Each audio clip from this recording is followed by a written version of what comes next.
አሰላሙ አለይኩም ወራህመቱላሂ ወበረካቱ። ውድና የተከበራችሁ የቻናሌ ቤተሰቦች ሙስሊም ክርስቲያን ወገኖቼ ሰላማችሁ ይብዛ እያልኩኝ ለቤት አዲስ የሆናችሁ ሰብስክራይብ በማድረግ ተቀላቀሉ። ነባሮች ደግሞ ላይክ ሼር ማድረጋችሁን እንዳትረሱ። ላይክ እያደረጋችሁ ቪዲዮውን እስከ መጨረሻው አዳምጡት። እንግዲህ በስደት ያለን እህቶች ይጠቅመናል ብዬ አስባለሁ፣ በተለይ ለሴቶች እና ዛሬ ይዤላችሁ የመጣሁትኝ በቲክቶክ አሁን ላይ ብዙዎች እያዘኑ ብዙዎች እያለቀሱ የሚገኘው የእህታችን ቪዲዮ የእህታችን የህይወት ማለፍ በሱ ዙሪያ ነው እና ሁላችንም ከእንዲህ ያለ መጥፎ ነገር አላህ ይጠብቀን በመጀመሪያ እና ውድ እህቶቼ እባካችሁ እኔ በቃ የምመክረው ነገር በእርግጥ እኔ እረዳችኋለሁ ማለት ነገሮች ሲያናድዱን ተስፋ ስንቆርጥ በቃ ይሄ ይቻለም በቃ ከዚህ በኋላ ምን ትርፍ ልናገኝ ብለን አንዳንዶቻችን ተስፋ እንቆርጧለን። እኔ ማለሁበት ባይዘወይ አንዳንዴ ተስፋ የሚያስቆርጥ ነገር አለ፣ ግን ደግሞ ቆም ብለን ማሰብ አለብን። እኛ የምንኖረው ለራሳችን ብቻ አይደለም። ቤተሰቦች አሉን፣ እናት አለን፣ አባት አለን፣ እህት ወንድሞች አሉን፣ ትዳርም የመሰረትን ትዳር ይኖራል፣ ባል ልጆች ይኖሩናል እና እኛ የኛ ብቻ አይደለንም። በቃ የቤተሰቦቻችን ነን እና ረጋ ብለን ልናስብበት ይገባል። እና ይህች እህታችን እንደምታዩት ቆንጅዬ ገና ህፃን ልጅ ናት። በሳዑዲ አረቢያ እንግዲህ ማንኛውም ስደተኛ ሲሰደድ የራሱ ዓላማ አለው፣ የራሱ እቅድ አለው። ያለ ምክንያት ከሀገሩ አይወጣም እና ይህች እህታችን ለቤተሰቦቿም እጠቅማለሁ ለራሴም የሆነ ነገር አረጋለሁ ብላ ነው ባህር ተሻግራ የመጣችው እና አረብ ሀገር ይኸው ሳዑዲ አረቢያ መታ እየሰራች እያለ ሶሻል ሚዲያንም ልጠቀምበት ብላ ቲክቶክ ከፍታ ደስ በሚል መልኩ መዝሙር ነው የምትለቀው። አንዳንድ እህቶችን በቃ ምክር ነው የምትለቀው ምናምን እና ደስ ባላት መልኩ አክት እያደረገ መስራት ነው የምትችለው። ደስ ትላለች እና ገና ህፃነት ደግሞ ገና ልጅ ናት። እንዳጋጣሚ ሆኖ ምን እንደወሰወሳት በእርግጥ የሆነው ነገር ያስፈራል፣ ያከብዳል። እና ራሷን አጥፍታ በሳዑዲ አረቢያ አሁን እንግዲህ ወደማይቀረው ወደዛኛው ዓለም ሄዳለች ማለት ነው፣ ራሷን አጥፍታ። በጣም የሚያሳዝን ነው። እንግዲህ መግለጫዎች ራሷን ካጠፋች በኋላ ሬሳው ተመርምሮ በምን ሁኔታ እንደሆነ ያለችበት ስራ አሰሪዎችም ለጊዜው በፖሊስ ተይዘዋል። ያው እንግዲህ እነሱ እንዳላረጉት በምርመራ ሬሳው ከተመረመረ በኋላ ተመርዛ እንደሞተች ማለት ያው መርዝ ጠጥታ እንደሞተች ራሷን እንዳጠፋች ስለሚረጋግጥ ለጊዜው እስከሚጣራ ድረስ ነው በፖሊስ ተይዘው ማጣራት እንትን ላይ የሄዱት እንጂ ያው እነሱ እንትን ምንም የለባቸውም ማለት ነው። እና እህታችን እንግዲህ ራሷን አጥፍታ ሄዳለች። በቃ እኔ የሚያሳዝኑኝ እናቷ ናቸው፣ ቤተሰቦቿ፣ አባቷ፣ እህት ወንድሞቿ በጣም ነው የሚያሳዝኑኝ። በቃ ቤተሰብ አሁን ትመጣለች በቃ ተስፋ አድርገው ታውቃላችሁ። እና ደግሞ እሷ ቲክቶክ ናት ማሻአላ በጣም ብዙ ተከታታይ አላት፣ ብዙ ሰው ጋር ተወዳጅነት አላት። እና ቤተሰቦቿም ከነዛ መካከል ቲክቶክን ቪዲዮ እያዩ ምን ሊያስቡ እንደሚችሉ አስባችሁታል? እና ይቺ ልጅ ምክንያቷ ራሷን ያጠፋችበት ምክንያት ምንድን ነው? ያው እንግዲህ ዘመኑ ባመጣው መልኩ ሴቶች አለን፣ ትዳር ያስፈልገናል፣ የህይወታችን አንድ አካል ነው ትዳር እና ማንኛውም ወንድ መቼም ትዳር ካልገባን በስተቀር ይጠይቀናል። ላግባሽ፣ ትዳር ከሌለሽ እኔ እፈልግሻለሁ፣ አፈቅርሻለሁ ምናምን ብሎ ይጠይቀናል። እና እኛ ሴቶች ይሆናል አይሆንም ብለን መልስ መስጠት የምንችለው ራሳችን ነን። እና ይቺ ልጅ እንደ ጊዜው ቦይፍሬንድ የሚባለውን ስታወራው ከርማ የራቁት ቪዲዮ ይዞባት እንግዲህ እኔ አላቅም ማለት የራቁት ቪዲዮ ብሎ ሲጠየቅ የሰው ልጅ እንዴት ነው ሙሉ አካሌም በቪዲዮ ቀርጬ ምናምን ለሱ እንካ ምለው ማለት ምልክለት እንዴት ነው? እንኳን በቪዲዮ ልቀርጽ ቀርቶ አይደለም ምን ሐቂቃ ራሴን ይሄ ቤቱ እዚህ ያለውበት ክላስ ልብስ ስቀይር ተሻዋር ወጥቼ በቃ በጣም ነው የምፈራው። አንዳንዴ እንደውም መብራቱን አጠፋለሁ በጨለማ ሁላ ቀይራለሁ። እንኳን አይደለም ሞባይሌን አዘጋጅቼ ቪዲዮ ከቅንጭላቴ እስከ ጥፍሬ ቪዲዮ ቀርጬ ለሰው ልልክ ማለት ነው። በዛ ላይ አሁን አልሐምዱሊላህ ሶሻል ሚዲያ ብዙ ነገር አስተምሩናል። ብዙ እህቶች መጽዋዕት ከፍለው ሞተዋል። የራቁት ቪዲዮ ለጓደኛቸው ለወንድ ጓደኛቸው በመላክ ወንድ ጓደኛቸው ያንን የራቁት ቪዲዮ እየያዘ እያስፈራራ ገንዘብም ለመብላት ህይወቷንም ለመመሳቀቀል ይሄን ሁሉስ በመፍራት ደግሞ ራሷቸውን ያጠፉ ብዙ እህቶች አሉ። እና ለምንድን ነው የማንማረው? እና ይህች እህታችን በቃ ቪዲዮ ተይዞባታል። ልለቅብሽ ነው እለቀዋለሁ ብሎ በማስፈራራቱ ምክንያት ቪዲዮ ከተለቀቀማ አንደኛ ሶሻል ሚዲያ ተጠቃሚ ነኝ፣ ሁሉም ሰው ያቀኛል።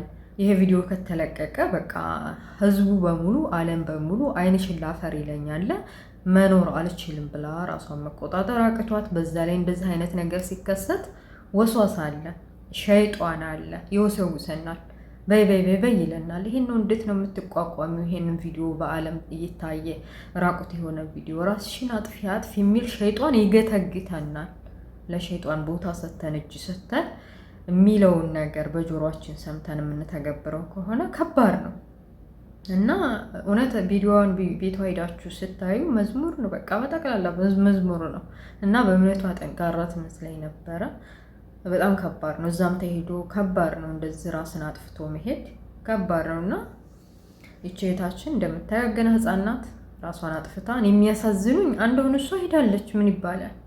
እኔ የሚያሳዝኑኝ እናትየዋ ናቸው። እውነት እናት ልጇ ሞተ ስትባል አብራ በቃ ህይወቷ አለ፣ ትተነፍሳለች፣ ትበላለች፣ ትጠጣለች፣ ትንቀሳቀሳለች እንጂ አብራ ትሞታለች። እውነት ልጇ ሞተ ብላ ተብሎ ስትረዳ በቃ አብራ ትሞታለች። በአያቴ አይቼዋለሁ ሀዘንን።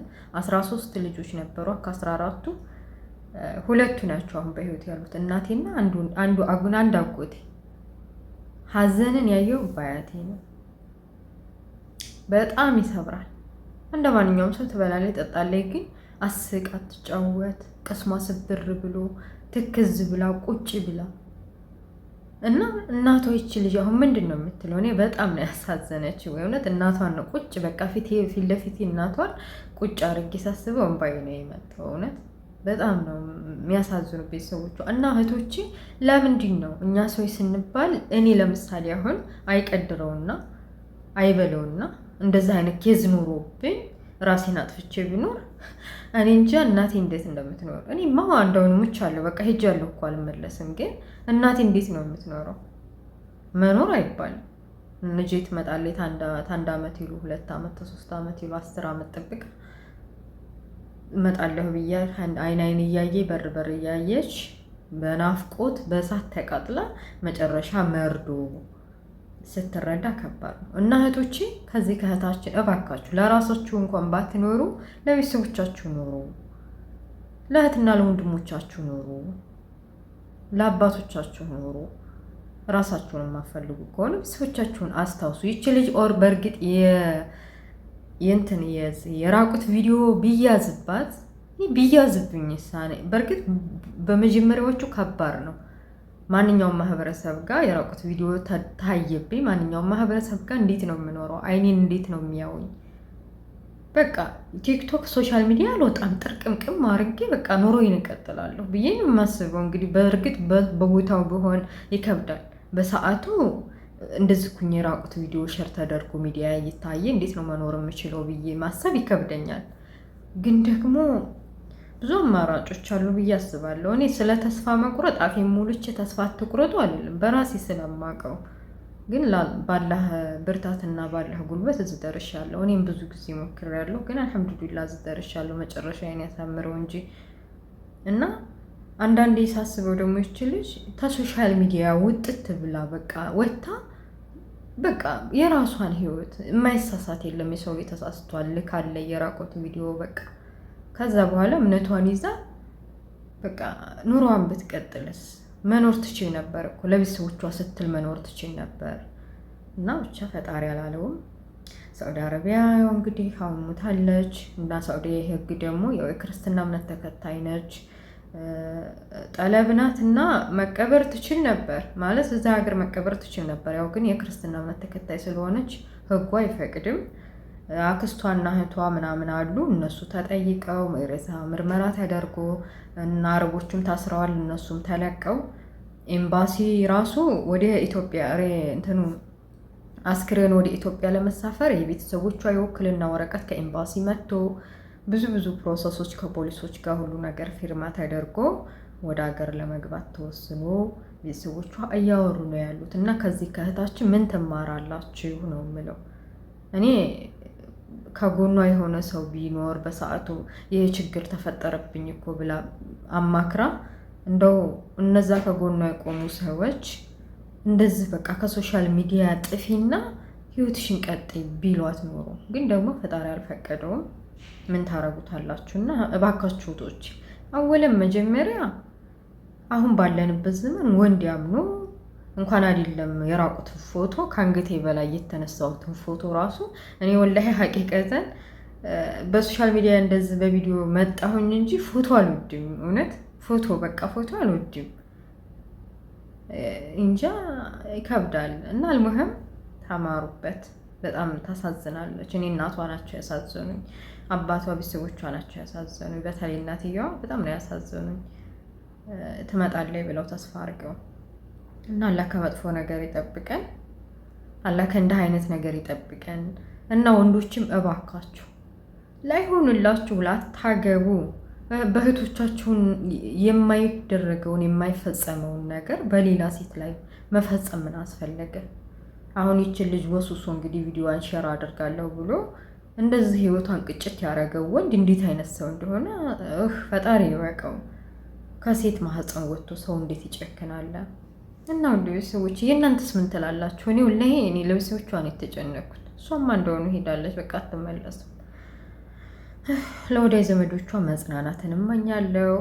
ለቤተሰቦቿ ከእንዲህ አይነት መጥፎ ነገር አላህ ይጠብቀን። ካሳሳች እና እህቶች ተማሩ። አሁንም ድረስ ይሄ የራቁት ቪዲዮ አልተማርንበትም፣ አልቀረም። በጣም ብዙ እህቶች ህይወታቸው ጠፍቶ ራሳቸውን አጥፍተው እንደዚህ የራቁት ቪዲዮ በመላክ ብዙ እህቶች ለእኛ ትምህርት ጥለው ሂደው ነበር፣ አልፈው ነበር። ግን ደግሞ አልተማርንም። አሁንም ድረስ ይሄ ራስ ማጥፋት የራቁት ቪዲዮ መልቀቅ አልተማርንበትም፣ አልቀረም። እና እንማር። እናንተስ በኮመንት ምን ትላላችሁ? እኔ እንደኔ እንጃ የሆነ ትንሽ ብትታገዝ ትኖር ነበር። ብዛ ቢጠና በሶሻል ሚዲያ ሰው ግርግር ፈጥሮ አንድ ሰሞን ጎረቤትም ምንም አንድ ሰሞን ነው የምንለፈልፈው። ሰው ሲሞትም አንድ ሰሞን ነው የምንለፈልፈው። ሲደሰትም አንድ ሰሞን፣ የሆነ ችግር ሲፈጠርም አንድ ሰሞን ነው የምንለፈልፈው። እና ቢያንስ እንኳን ለቤተሰቦቿ ትኖር ነበር፣ ለእናቷ ትኖር ነበር። እና ከእንዲህ አይነት ነገር አላህ ይጠብቀን እላለሁ። ያለንበት አላህ ከአሳሳች ነገር ይጠብቀን። እና ወደ ቤተሰቦችዬ ቪዲዮውን እስከ መጨረሻው በማየት ላይክ ሸር አድርጉ፣ ለጓደኞቻችሁም ሸር አድርጉ። ጓደኞቻችሁ ደግሞ የሆነ ችግር ተፈጥሮ ሲያማክሯችሁ ተረጋጉ፣ መጀመሪያ አንቺ ስትኖሪ ነው በሏቸው። ዝም ብላችሁ ያልሆነ መልስ አትመልሱላቸው። ሲያማክሯችሁ ጓደኞቻችሁ እንዲህ አይነት ችግር ተፈጠረብን፣ ከጓደኛዬ ጋር ተጣላሁ፣ ከቤተሰቦቼ ጋር ከአረቢቱ ጋር እንደዚህ ኮንኩ ብለው ሲያማክሯችሁ በቃ ለእነሱ መጀመሪያ ቅድሚያ ስጡ። ምንም ይሁን ምንም በቃ አንቺ መጀመሪያ ስትኖሪ ነው ሁሉ ነገር እንትን የሚለው እና ራስሽን አረጋጊ እና ከዛ ወደ መፍትሄው ይመጣል ብላችሁ አረጋጓቸው። እና ወንድ ቤተሰቦቼ በቃ ምን እላለሁ፣ እውነት ምን እላለሁ ስለ ልጅቷ። አላህ ይማርሽ የማይባል ነገር፣ መጨረሻችን አላህ ያሳምረው። በሰው ሀገር ቀልጦ መቅረት ከባድ ነው። አሁን ለታ በባህር ሄዳ ቀልጣ የቀረችውን እህታችንን ታውቋታላችሁ። ይቃማ ላውጣ ብላ ልጇን እርግፍ አድርጋ እናትና አባቷን እርግፍ አድርጋ በባህር ቀልጣ በየመን ቀልጣ እንደቀረች እና አላህ ይጠብቀን። ከእንዲህ ያለው ወጥቶ ከመቅረት አላህ ይጠብቀን። በሌላ ፓርት እስከምንገናኝ በሌላ ቪዲዮ መልካም ሁሉ እመኝላችኋለሁ። እና ውድ ቤተሰቦችዬ እናንተስ ምን ትላላችሁ? በኮመንት አሳውቁኝ። ስለነበረ ቆይታ አመሰግናለሁ። ቪዲዮ ላይክ ሼር አድርጉት። ለቤት አዲስ የሆናችሁ ሰብስክራይብ አድርጉ። አሰላሙ አለይኩም ወራህመቱላሂ ወበረካቱ። ባይ ባይ።